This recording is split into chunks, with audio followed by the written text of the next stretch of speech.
Welcome back students. আমরা ছোট রিলের মাধ্যমে আজকে শিখে নেব প্রেজেন্ট পারফেক্ট টেন্সের ইন্ট্রোগেটিভ নেগেটিভ ফর্ম। ইন্ট্রোগেটিভ অর্থাৎ প্রশ্ন, আর নেগেটিভ অর্থাৎ না।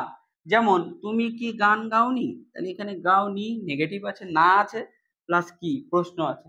তাহলে এই ধরনের বাক্যের গঠন কি হবে? যেহেতু প্রশ্ন আছে অবশ্যই অক্সিলারি ভার্ব সাবজেক্টের আগে যাবে, এই জন্য হ্যাজ হ্যাভ আগে গেল প্লাস সাবজেক্ট। যেহেতু নেগেটিভ আছে এর জন্য নট বসলো, তারপর ভি থ্রি অবজেক্ট, যা নিয়ম সেটাই। এবার এখানে দেখো, তুমি কি গান গাওনি, তাহলে অবশ্যই হ্যাজ হ্যাভ এতে হ্যাভ হলো, কারণ তুমি কি সেকেন্ড পার্সন, এই জন্য হ্যাভ হলো।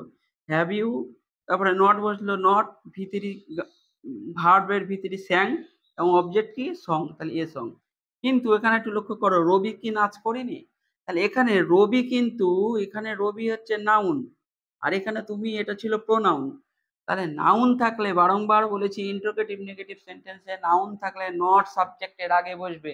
তোমরা এখানে যখনই বাড়ি প্র্যাকটিস করবে এই ভুলটা তোমরা করবে, আমার অভিজ্ঞতা থেকে বলছি, এই জন্য এইটা ভালো করে বুঝে রাখো। তাহলে এখানে যেহেতু রবি নাউন আছে এই জন্য নটটা আগে গেল, হ্যাজ নট রবি ড্যান্স।